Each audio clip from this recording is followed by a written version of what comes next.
Pregnant ஆகணும்னு தெரிஞ்சதுக்கப்புறம் ஒரே ஒரு ட்ரெஸ் வாங்கினா கூட போதும், ஒரு கும்பலே கிளம்பி ஒரு லவோதிபோன்னு எதுக்கு துணி வாங்குற, இதெல்லாம் குழந்தை பிறந்தா வேஸ்ட்டாக போயிடும், அதுவா இதுவா அப்படின்னு சொல்லி நம்மளை டார்ச்சர் பண்ணுவாங்க. பட் இப்போ நான் சஜஸ்ட் பண்ணுற ட்ரெஸ்ஸு நீங்கள் லைஃப்பில் எந்த ஃபேஸில் இருந்தாலும் யூஸ் பண்ணலாம். மெட்டர்னிட்டி, நான் மெட்டர்னிட்டி, வாட் எவர்.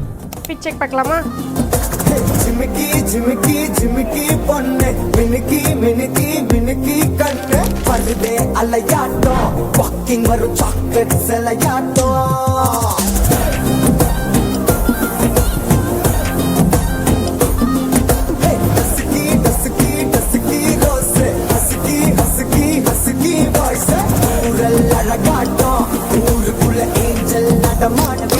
மெட்டர்னிட்டி வேற வந்து எனக்கு மல்பெரி அவங்க பேஜ்ல தான் சென்ட் பண்ணிருக்காங்க. இப்போ அவங்களோட ஓணம் சேல் வந்து லைவ்ல இருக்கு. எனக்கு தெரிஞ்சு மெட்டர்னிட்டி வேர் இந்த குவாலிட்டி இந்த ஃபிட்ல இவங்க கிட்ட ரொம்ப ரொம்ப அஃபோர்டபுள். இந்த சேலை மிஸ் பண்ணாம யூஸ் பண்ணிக்கோங்க. உங்களுக்கு ப்ராடக்ட்டோட டைரக்ட் லிங்க் வேணும்னா எனக்கு லிங்க் கமெண்ட் பண்ணுங்க, நானே உங்களுக்கு டீடைல் சென்ட் பண்றேன். பாய்.